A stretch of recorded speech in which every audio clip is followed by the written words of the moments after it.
வணக்கம். நான் இப்போ வந்து ஈஸியாக வீடு துடைக்கிறது எப்படின்னு சொல்ல போகிறேன். இந்த சைஸு இருக்கிற ஒரு பனியன் துணி எடுத்து இப்படி தண்ணியில் நனைச்சிக்கோங்க.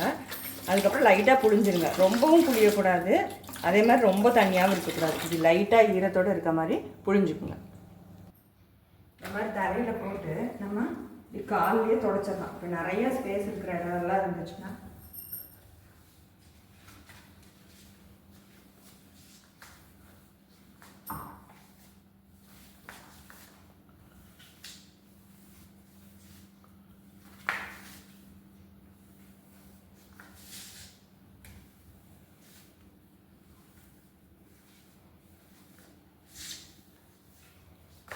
துணியை அழுக்காயிடுச்சுன்னா நம்ம திருப்பியும் கூட தண்ணியில் அலசிட்டு துடைச்சிக்கலாம்.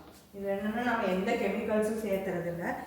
இதில் மிஞ்சிற தண்ணியை வந்து நம்ம செடிகளுக்கு, மரங்களுக்கு, கொடிகளுக்கு கூட யூஸ் பண்ணிக்கலாம். இப்போ கொஞ்சம் தூரம் துடைச்சிட்டு இந்த துணியை எப்படி திருப்பி போட்டுட்டு இன்னும் கொஞ்சம் தூரம் கூட துடைச்சிக்கலாம். இந்த மாதிரி நம்ம ஈஸியாக டைம் எனர்ஜியெல்லாம் சேவ் பண்ணி கெமிக்கல்ஸும் இல்லாமல் வீடுகளை துடைக்க முடியும். ரொம்ப அழுக்கு இருக்கிற இடமா இருந்துச்சுன்னா நம்ம இந்த பாத்திரம் தேய்க்கிறது வச்சுருக்க அந்த மெட்டல் ப்ரஷ்ஷை வச்சு அந்த அழுக்கு இருக்கிற இடத்த லைட்டாக ஈரப்படுத்திட்டு சொல்லி விட்டோம்னா அந்த அழுக்கு போயிடும். அதுக்கப்புறம் எந்த கெமிக்கல்ஸும் இல்லாமல் என்விரான்மெண்ட் ஃப்ரெண்ட்லியாக நம்ம வந்து எந்த ஸ்பேஸ்னாலும் க்ளீன் பண்ணிக்கலாம்.